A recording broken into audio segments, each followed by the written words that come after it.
What do you Right think on. of the movie, the most recent movie? You know what's funny? I just saw it for the first time a few days ago. I kind of avoided it because I had heard some of the soundtrack, and that's not really my Yeah, thing.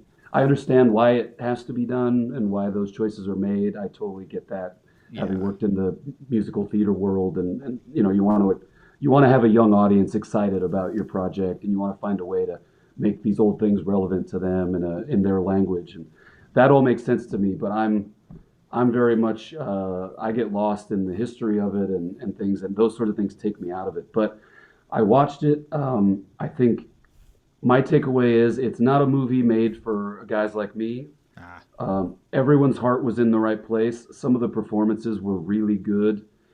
The thing that I thought would have made it a better film is, and it's a lot of biopics do this, they kind of miss the joy and the fun of a lot of that music and a lot of the good things that happen in someone's life in favor of focusing on the drama Right. and the Yeah. and the dark stuff. And I think if you're especially that early first half of the movie and even into the movies and stuff, you really, from what I know about studying Elvis, that guy was having a ball. I mean, his career maybe had ups and downs, and everybody's life, there's lots of gray and in the black and white, but there was a lot of joy and a lot of goofing around, a lot of fun, and you kind of don't get any of that in any of those biopics, and that I think uh, makes you care about a character. I mean, this is all like script and craft and stuff, things that a average watcher wouldn't care about. But if you're talking about someone's life,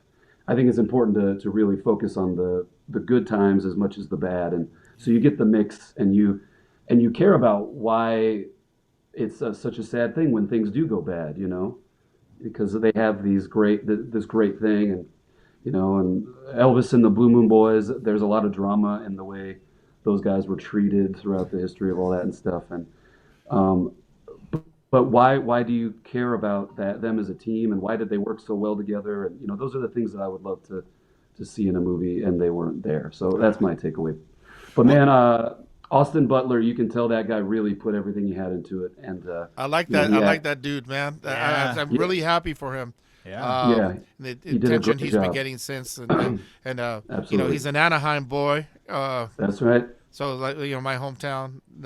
So yeah, I'm really happy for the attention he's getting. I thought he did a fantastic job. Yeah, He he was given. he's a standout. Absolutely, he did an amazing job, and the Like, level of detail and care you can tell that he put into just little things that a casual Elvis fan wouldn't even pick up on, but guys like us probably noticed. He really studied and worked hard, and you could tell that he put a lot of care into it. Yeah. and he seems like a humble guy too, and kind of like kind of mirroring at least what we like to think of the early Elvis was like, and kind of that Yeah, yes ma'am, and that yeah, he has a bit of that going on. absolutely, absolutely. Yeah, you want those stars and heroes to be nice guys, and in interviews and stuff, you can only get what they're giving you. But he seems like a real sweet Yeah. kid, and like his heart's in the right place. I like what you're saying though about the just showing the dark side of things, and people, people always say, well, people don't want to see the happy stuff as that doesn't sell.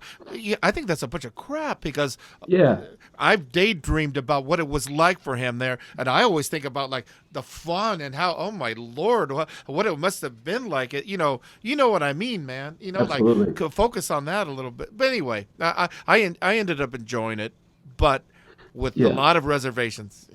It's Same uh, it's here. definitely a Baz Luhrmann. If you've seen his other Exactly. movies, it's definitely that sort of presentation, and you can really get lost in the visuals. Were incredible, the way they kind of did all that. I mean, it was a beautiful movie. I think Yeah, I just everybody's got their opinion. You can Monday morning quarterback it all you want. I would have Yeah. maybe embellished different areas of the story, like you said, and it makes you care about someone. It makes you care about a story to see the joy and the love and the relationships being enjoyed between people. And a lot of those biopics miss that in favor of did the being involved in the million dollar quartet thing, and or like yourself and anybody in that camp, did anybody reach out to any of you for any input in the movie or any sort of a?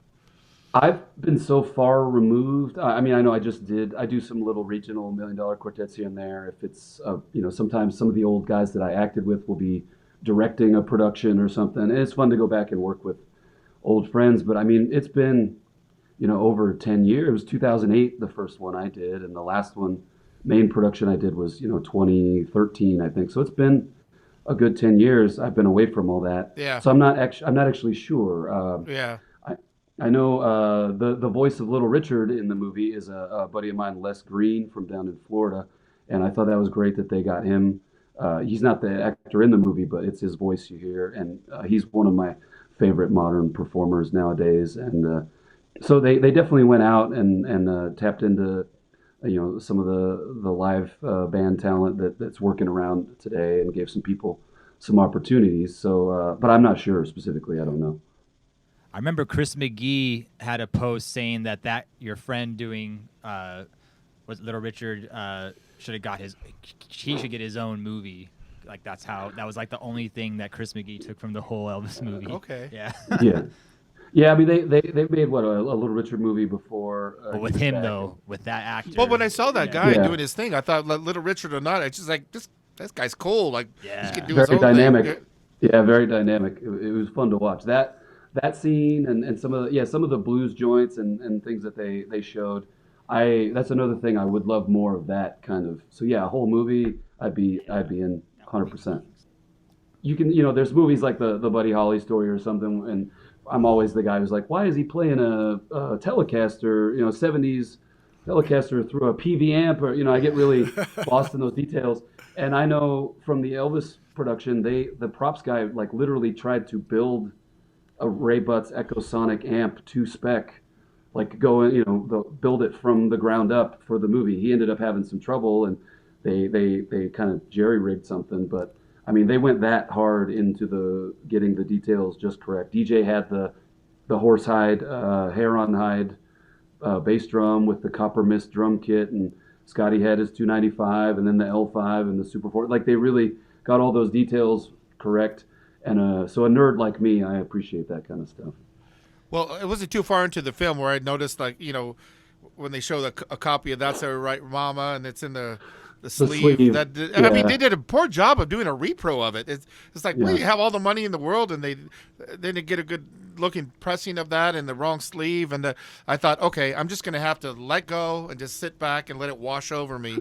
And the sleeve, if you look, like Burkhart just mentioned there, it is, from the perspective of Colonel Parker, but he's in the hospital, he's sick, he's on medication. So if you look at it as like a Colonel's fevered dream, well, then it kind of works.